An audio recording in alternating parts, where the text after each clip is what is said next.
રામાયણમાં રાવણનો અંત આવે છે એના પહેલા રાવણને ઘણી વખત રામના શરણમાં જવાની સલાહ આપવામાં આવે છે. આ સલાહ હનુમાનજીએ આપી, વિભીષણે આપી, કુંભકર્ણએ આપી, પણ રાવણ એ વખતે આ સલાહ માન્યો નહીં અને અંતે એ મોતને ભેટ્યો. પણ કળિયુગના રાજનેતાઓ રાવણ જેવી ભૂલ કરવા માટે તૈયાર નથી, અથવા તો એ લોકો રાવણ કરતાં વધારે હોશિયાર સાબિત થઈ રહ્યા છે. કારણ કે અયોધ્યામાં રામ જન્મભૂમિ ઉપર રામ મંદિરની પ્રાણ પ્રતિષ્ઠા થઈ ચૂક્યા બાદ દેશભરની અંદર રામ લહેર છવાઈ ગઈ છે. ત્યારે આ રાજનેતાઓ કે જેઓ ભૂતકાળની અંદર રામ મંદિર નો વિરોધ કરતા હતા, રામ જન્મભૂમિ પર રામ મંદિર બને નહીં, એની જગ્યાએ કોઈ બીજી હોસ્પિટલ અથવા તો અન્ય કોઈ ઇમારત ઊભી કરવાની વાત કરતા હતા, આવા રાજનેતાઓ હવે ધીમે ધીમે ભગવાન રામલલાની સામે કરબદ્ધ થઈ રહ્યા છે, તેમના ચરણોમાં શરણ લઈ રહ્યા છે. આવા જ એક રાજનેતા છે આમ આદમી પાર્ટીના રાષ્ટ્રીય સંયોજક અને દિલ્હીના મુખ્યમંત્રી અરવિંદ કેજરીવાલ.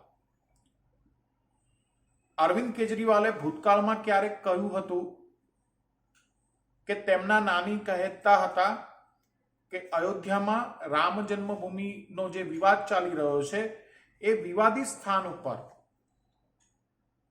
હોસ્પિટલ બનાવવામાં આવે. પણ માનનીય સુપ્રીમ કોર્ટના ચુકાદા બાદ અયોધ્યામાં રામ જન્મભૂમિ મુક્ત થઈ. આ રામ જન્મભૂમિ ઉપર ભવ્ય મંદિર નિર્માણ શરૂ થયું.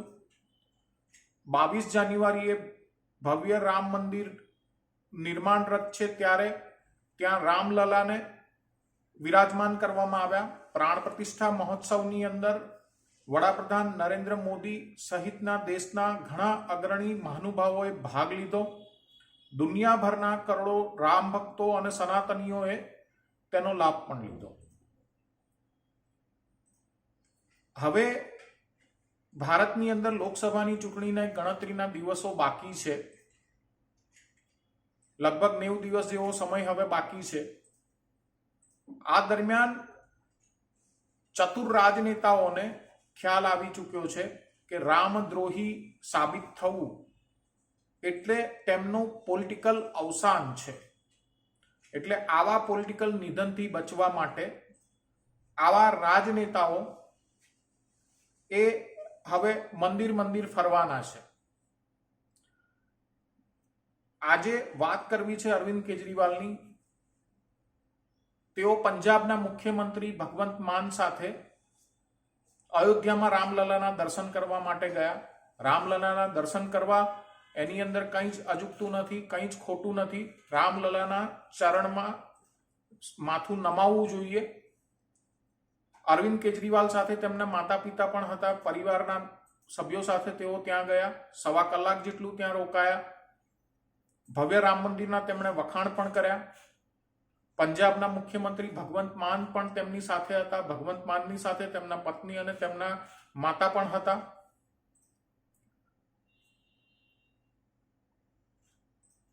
રામનો વિરોધ ન થઈ શકે એ પ્રકારનું એક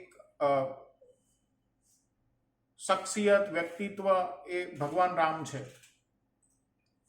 પણ રામના નામે જે રાજનીતિ ચાલી અને એ રાજનીતિની અંદર લાગતું હતું કે રામનો વિરોધ કરવાથી તેમની રાજનીતિ, જોડતોડની રાજનીતિ એ ચાલી જશે. પણ 1984ની જે પરિસ્થિતિ હતી, રાજકીય પરિસ્થિતિ, એ 2024ની અંદર તદ્દન બદલાઈ ચૂકી છે. ઉત્તર અને દક્ષિણ જેટલો એની અંદર તફાવત આવી ચૂક્યો છે. એનો સીધો અર્થ છે કે રામનો વિરોધ કરવો એટલે ચૂંટણીની અંદર હારના દસ્તાવેજ ઉપર સહી કરી દેવી. એટલે જ્યારે દિલ્હીની ચૂંટણી હતી એ વખતે અરવિંદ કેજરીવાલે હનુમાનની ભક્તિની વાત કરી હતી. હનુમાનજી સૌથી મોટા રામ ભક્ત છે. અયોધ્યાની અંદર રામ મંદિરનું નિર્માણ થઈ રહ્યું છે, પ્રાણ પ્રતિષ્ઠા થઈ ચૂકી છે. આવા સંજોગોની અંદર એવું માનવામાં આવે છે દુનિયામાં કે ભગવાન રામ અને રામની વાત થતી હોય ત્યાં દરેક જગ્યાએ હનુમાનજી હાજર હોય છે.